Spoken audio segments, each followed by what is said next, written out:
नमस्कार, मैं पूजा। उत्तर प्रदेश की बड़ी खबरों में आपका स्वागत है। आज है 10 अप्रैल, दिन शुक्रवार। खबरों की ओर बढ़ने से पहले एक महत्वपूर्ण बात। अगर आप भी सरकारी नौकरी की तैयारी कर रहे हैं तो हमारे बुलेटिन के अंत में हम रोज करंट अफेयर से कुछ सवाल लेकर आते हैं, जिसका अगर आपने सही जवाब दिया तो आपका नाम हमारे बुलेटिन के अंत में दिखाया जाएगा। चलिए अब डालते हैं एक नजर आज की सुर्खियों पर। उत्तर प्रदेश में आपदा घोषित करने की तैयारियां हुई शुरू। किसान पहचान पत्र अब होगा अनिवार्य। यूपी में आज अंतिम वोटर लिस्ट होगी जारी। योगी सरकार ने निकाली बुनकरों के लिए नई योजना। शुभमन गिल पर लगा 12 लाख का जुर्माना। चलिए अब बढ़ते हैं अब तक की 25 बड़ी खबरों की ओर विस्तार से। टीईटी 2025 से सरकारी नौकरी का अवसर।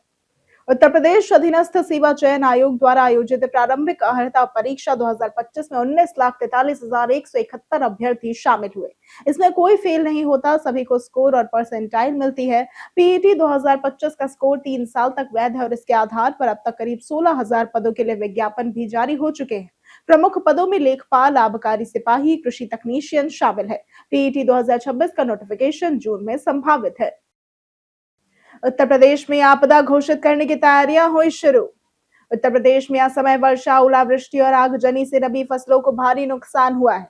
मुख्यमंत्री योगी आदित्यनाथ ने राज्य को आपदाग्रस्त घोषित करने की तैयारी की है।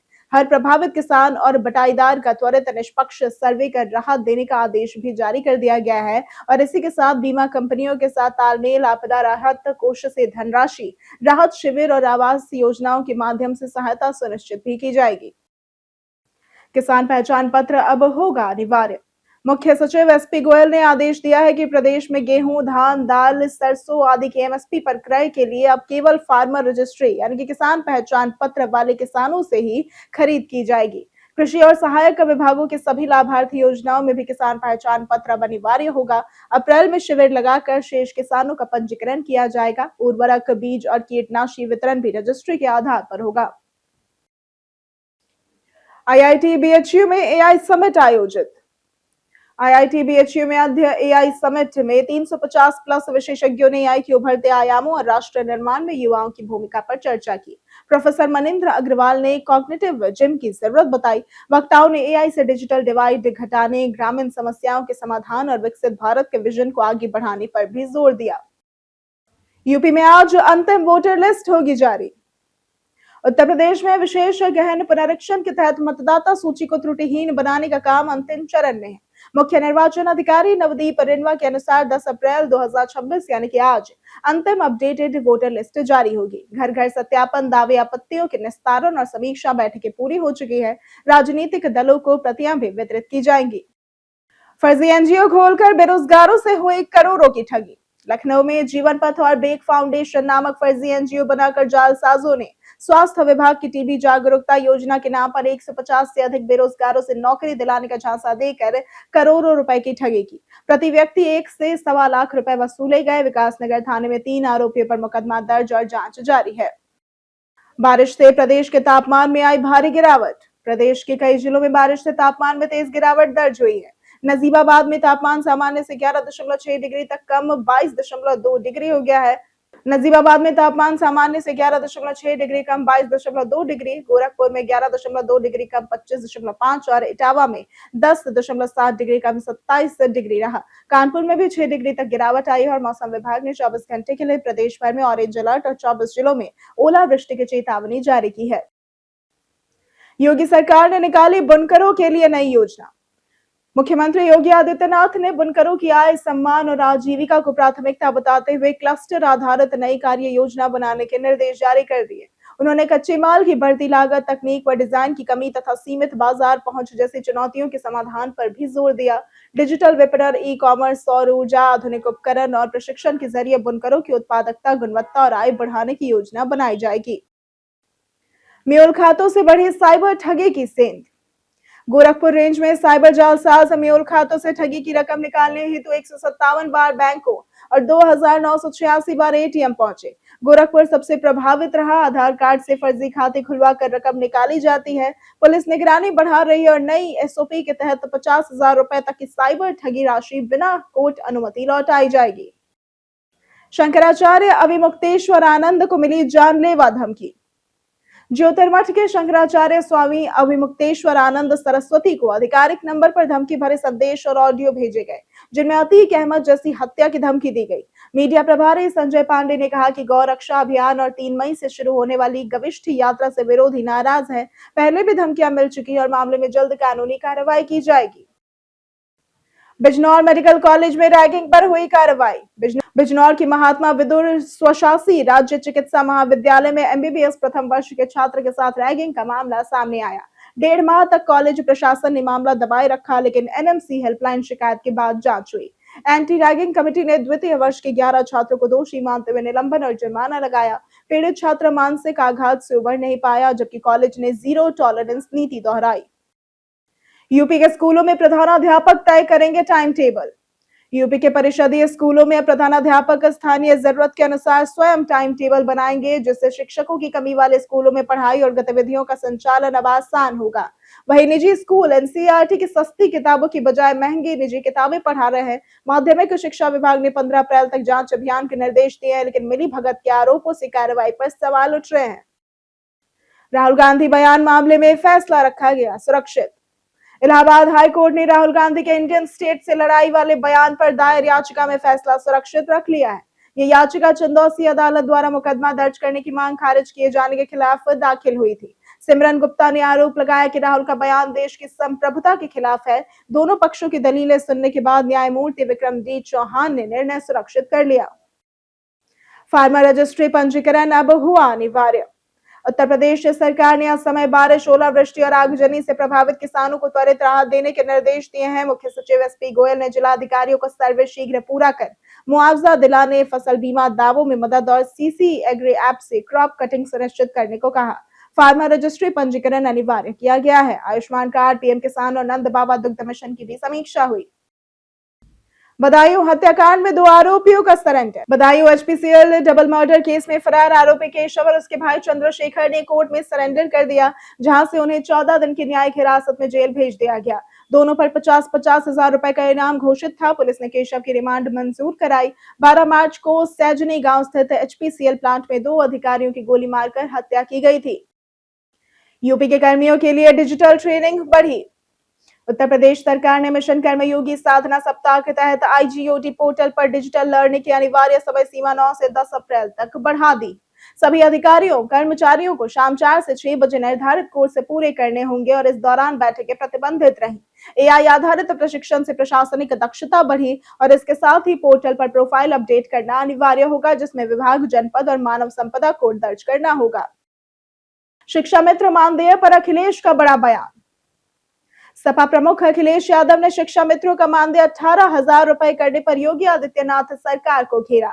उन्होंने कहा कि सपा शासन में 40,000 रुपए मिलते थे और भाजपा ने 9 साल बाद अब मामूली बढ़ोतरी की है।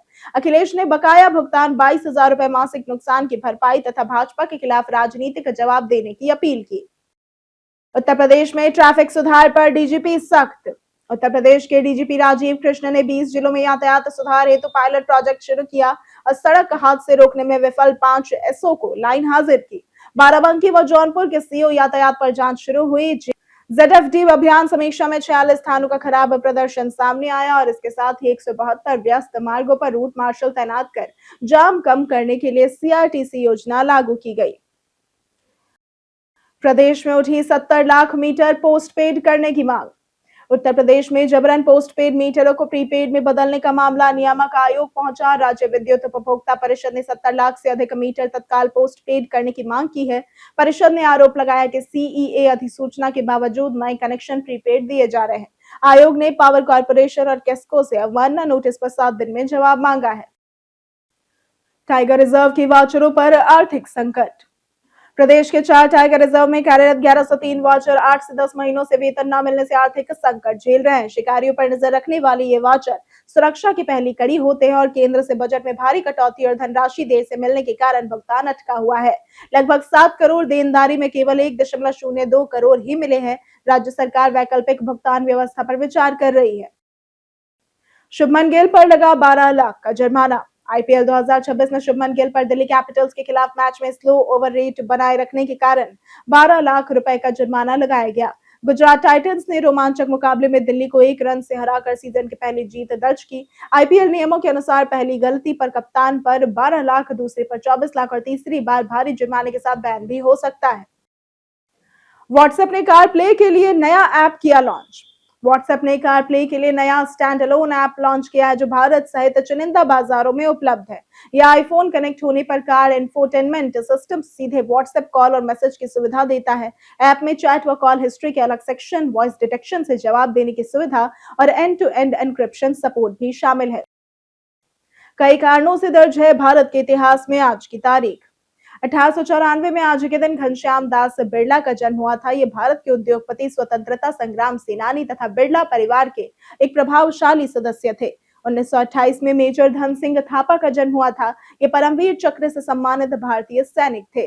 1954 में लिलिमा मिंज का जन्म हुआ था। ये भारतीय महिला हॉकी टीम के खिलाड़ी हैं। 2022 में शिव कुमार सुब्रमण्यम का निधन हुआ था। यह दिग्गज भारतीय अभिनेता और पुरस्कार विजेता लेखक थे।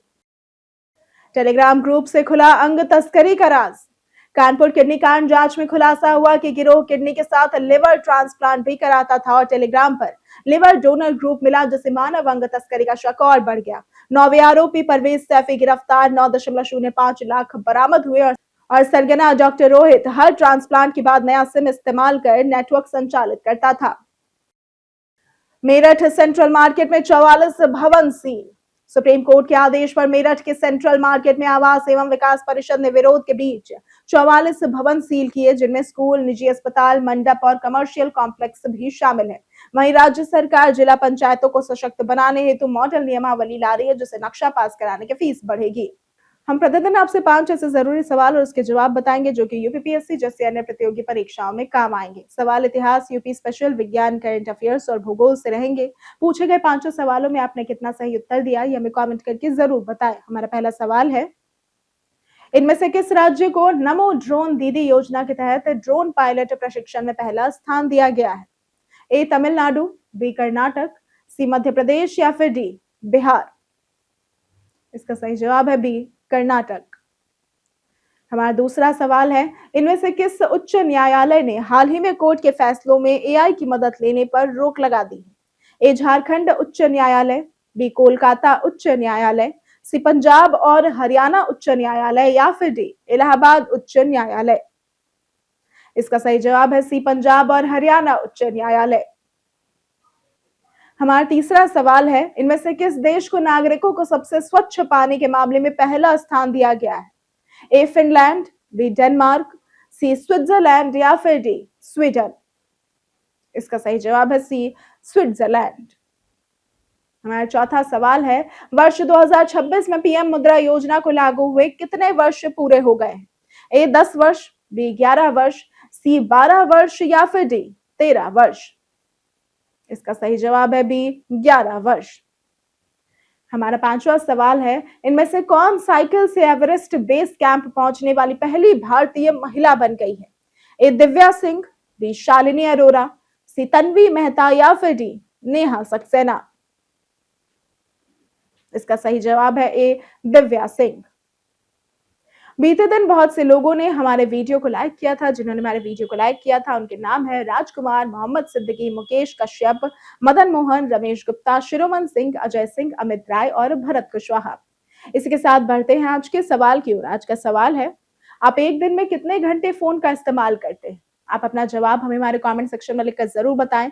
आज के लिए सिर्फ इतना ही। उत्तर प्रदेश की तमाम खबरों के साथ बनी रहने के लिए देखते रहें डेली यूपी, और साथ ही अगर आप यूट्यूब चैनल पर देख रहे हैं तो चैनल को सब्सक्राइब करें, और अगर आप फेसबुक पेज पर देख रहे हैं तो लाइक और फॉलो जरूर करें।